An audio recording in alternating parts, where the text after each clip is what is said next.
Con su venia, señora presidenta. Adelante. Señora secretaria, sea usted nuevamente bienvenida. La bandera del combate en contra de la corrupción ha sido uno de los temas torales de la actual administración. Lo venimos escuchando desde hace más de 18 años en boca del propio presidente. Y fue una de las grandes motivaciones de muchas mexicanas y mexicanos para darle un voto de confianza. Sin embargo, nos vemos en la preocupación y en la ocupación que lo dicho no se ha traducido en acciones reales y concretas que combatan realmente estos actos. La percepción que se ha venido generando es que este supuesto combate a la corrupción ha servido para destruir lo que gobiernos del pasado han dejado a este país, y no solo lo malo, sino también lo bueno. Ejemplos de esta persecución estéril lo hemos visto en la cancelación de diversos programas, proyectos y más recientemente en la eliminación de 109 fondos y fideicomisos. En todos estos casos se argumentó que estaban llenos de corrupción y fueron eliminados. Cabe destacar y reconocerle que si alguien conoce de este tema, es usted, teniendo una brillante investigación llamada Rendición de Cuentas y Fideicomisos, el reto de la opacidad financiera, donde usted propone una creación de la ley de fideicomisos, mas no la eliminación y la desaparición, porque si bien lo dice, la imagen más adecuada debería de ser no la de vidrios limpios, sino la de ventanas abiertas.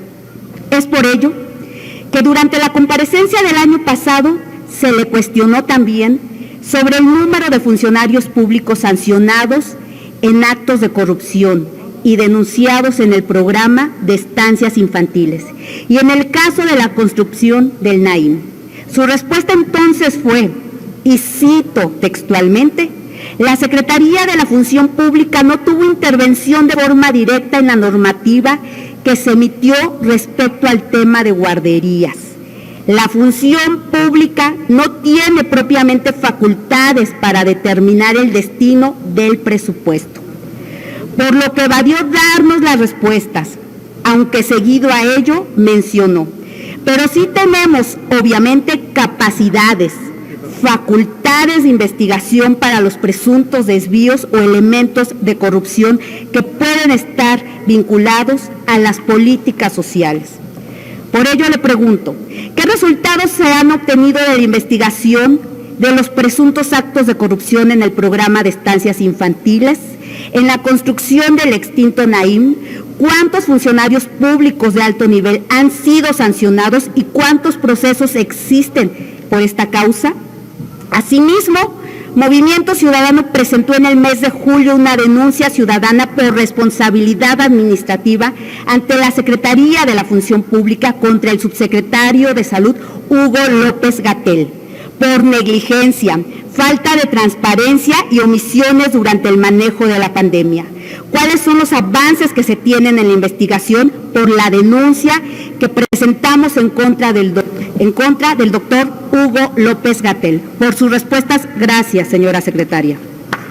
Para dar respuesta, tiene la palabra la secretaria de la Función Pública, Irma Heréndira Sandoval Ballesteros.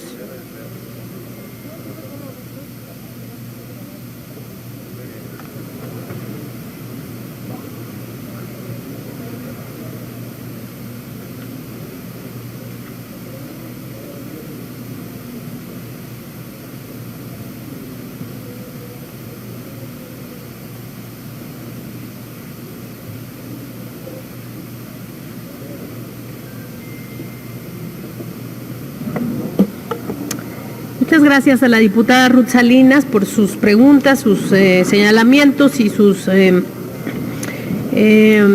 pronunciamientos al respecto de lo que estamos haciendo.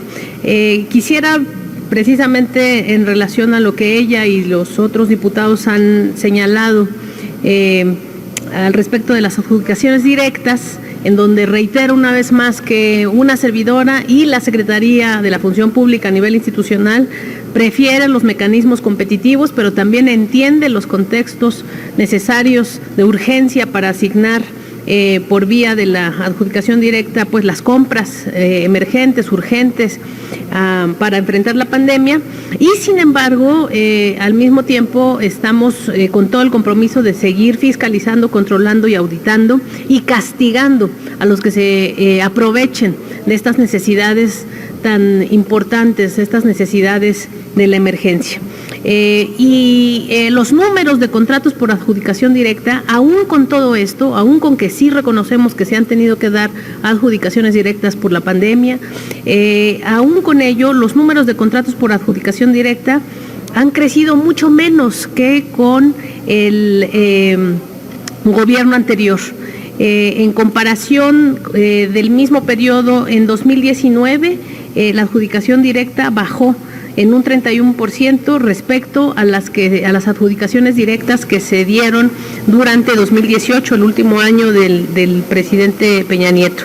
En 2018 se dieron montos de 108.811 millones de pesos, y estas adjudicaciones directas bajaron a 74.000 millones de pesos, es decir, en un 31.8% de decremento, con la buena voluntad de la nueva administración del presidente López Obrador. Entonces, veníamos con esa lógica y esa convicción de eliminar, de minimizar, de reducir las adjudicaciones directas, y nos cayó la pandemia, donde evidentemente tuvimos que utilizar esta figura legal, pero que, repito, no ha sido sinónimo de corrupción. No estamos favoreciendo, sino al contrario, estamos pisando los intereses, estamos mermando los intereses de los monopolios de la distribución farmacéutica. Entonces, nuestras adjudicaciones directas sí han existido, pero no son sinónimos, nunca lo han sido ni lo serán, de corrupción, como sí lo fueron en el pasado. Respecto del tema de los fideicomisos, señora diputada Salinas, esto tiene que ver con, evidentemente, como usted reconoce y le agradezco, pues el estudio que hemos hecho desde hace muchos años de cómo se abusó de estas figuras que provienen del derecho privado, del derecho mercantil. Y como usted sabe, es muy diferente lo que ocurre en el derecho mercantil a lo que ocurre en el derecho público, porque mientras que una premisa del derecho mercantil es que todo lo que no esté expresamente prohibido por la norma es permitido, en el derecho público todo tiene que estar sujeto a control, a fiscalización y rendición de cuentas. Entonces, precisamente por ello, porque se permitió un desaseo total y un abuso absoluto del dinero público a través del presupuesto, o del dinero que emerge del presupuesto y que se encapsulaba en estos contratitos, en estos contratos de los fideicomisos, es que decidimos proponer una reforma administrativa para eliminarlos. Hay 4 mitos que yo quisiera señalar rápidamente al respecto de los fideicomisos. El primero es que se va a terminar con los apoyos a cultura, a deporte, a ciencia. Eso es falso y lo saben ustedes. Los objetivos de desarrollo están ahí y los programas van a continuar. Es falso a todas luces que vamos a eliminar los recursos destinados a cumplir con los proyectos, los programas y los procesos de desarrollo. En realidad lo que se va a terminar es, ya hemos dicho, el uso discrecional de las grandes transferencias al sector privado, y en el caso de los más de 15,000 millones de pesos que vía fideicomisos se entregaron a grandes empresas nacionales o transnacionales, también las vamos a limitar.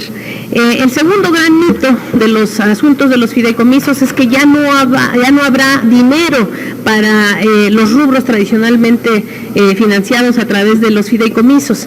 Es una mentira que ya no vayan a existir estos recursos para cumplir con los objetivos de los fideicomisos, porque ahí siguen los programas prioritarios y los programas presupuestarios que vamos a tener la posibilidad de controlar desde su concurso de ustedes, de los señores diputados. Entonces, lo que vamos a tener, por ejemplo, es mucho más fiscalización, mucho más control. Y el tercer mito es que va a haber más discrecionalidad, se decía también con la eliminación de los fideicomisos. Yo creo que es al revés, lo que vamos a tener es más transparencia, más posibilidad de control. Y finalmente el tema de que sin fideicomisos ya no vamos a poder financiar proyectos plurianuales, lo cual también es una falsedad porque la propia ley federal de presupuesto y responsabilidad hacendaria, como ustedes saben, en su artículo 50 permite perfectamente la ejecución del gasto a través de proyectos plurianuales.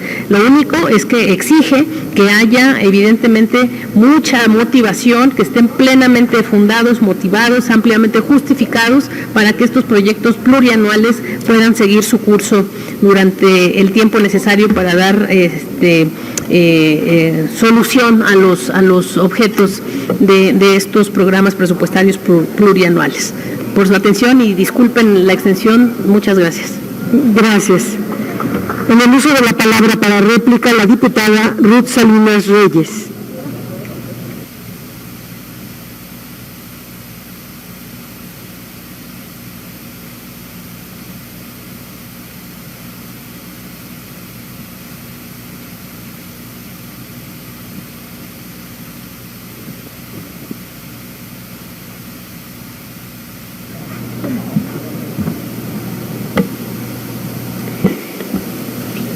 Lamentablemente, el formato de su comparecencia, señora secretaria, no nos permite desarrollar un mayor diálogo con usted. No obstante, sepa que para Movimiento Ciudadano es muy importante conocer por qué algunos programas o proyectos en donde no se han documentado actos de corrupción se han cancelado y en los que sí se han documentado permanecen vigentes. ¿Cuál es el criterio que esta administración utiliza para tolerar o no tolerar los actos de corrupción? Se decía también que no se le quitara el apoyo a los niños y niñas con cáncer y seguimos teniendo a madres y padres de familia allá afuera esperando respuesta y solicitando se les ayude. Se decía también que no se ha eliminado el apoyo a las estancias infantiles y las madres y maestras de estas estancias infantiles siguen en tribunales peleando ese apoyo. Nos ocupa que la Secretaría de la Función Pública se haya olvidado de temas como el de Jaime Cárdenas, quien tras 107 días al frente del Instituto Nacional para devolver al pueblo lo robado, presentó su renuncia acusando actos de corrupción en el organismo, manipulación de subastas electrónicas para beneficiar a ciertas personas y a la subvaluación de joyas y bienes ofertados al público. Las y los mexicanos merecemos saber que la secretaría que usted encabeza no se dedica a perseguir e inhabilitar a servidores públicos de bajo rango, que en muchos casos terminan siendo chivos expiatorios, y mientras que a los altos funcionarios no se les toca. ¿Y qué decir del caso de Pío López Obrador, hermano del presidente, quien recibió dinero de manos de quien iba a ser nombrado zar de la corrupción para la compra de medicinas del gobierno federal? Señora secretaria, cuenta con Movimiento Ciudadano para combatir la corrupción, que se dio en administraciones pasadas, pero también cuente con nosotros para combatir la que se da en la presente administración. Las y los diputados ciudadanos hemos trabajado desde antes de 2018 para dar una batalla frontal a la corrupción y no le negaremos la mano para acompañarle en el combate real en contra de los funcionarios que abusen de sus atribuciones en beneficio propio. Pero también quiero manifestarle y recordarle que las y los mexicanos queremos y merecemos autoridades comprometidas en su actuar y no en su discurso. Queremos funcionarios, funcionarias, administradores con acciones concretas y congruentes encaminadas a combatir y hacer frente a la corrupción y a la impunidad. Y en esa construcción estamos. Muchas gracias.